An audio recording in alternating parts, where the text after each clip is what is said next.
See, this here is a very typical Kyoto architecture. So all the houses, traditional houses, have some kind of wood that protects the basement, the base of the house. So some people were saying they do that so that guys cannot pee on the house. Others say that it's to hide the air conditioner, you know, like the air conditioner box is outside. So I'm going to try to make a collection and show you this architecture, which is so specific for Kyoto. See this stuff? Ambience.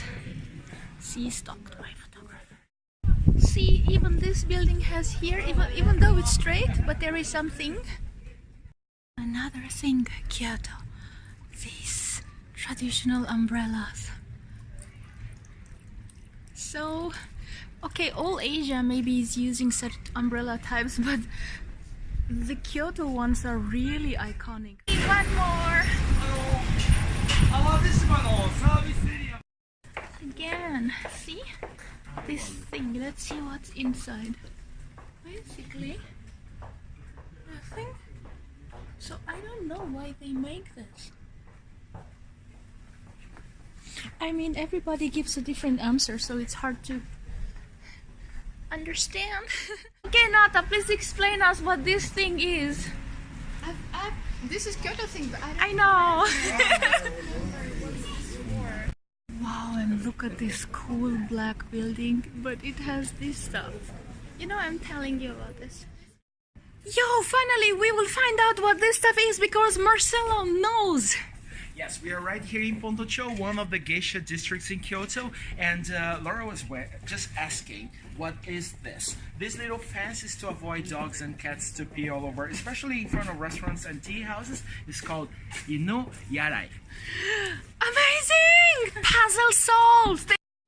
After hearing Marcelo's explanation about this here INU-YARAI, I decided to Google it myself, and guess what I found out.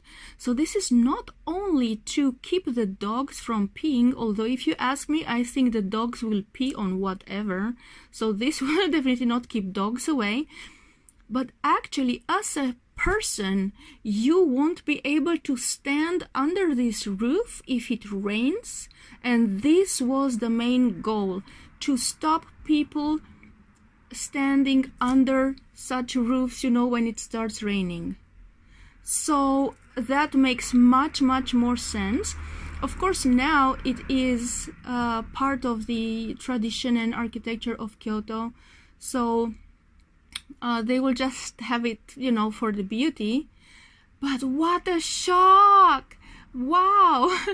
They just wanted to avoid people, you know, taking refuge from rain under their roofs, and that's why they block, you know, the sidewalk with this stuff. And probably they made that fake reason, like, okay, it's against dogs and cats, but actually it was against humans. Shame, shame, shame. Puzzle completely solved now.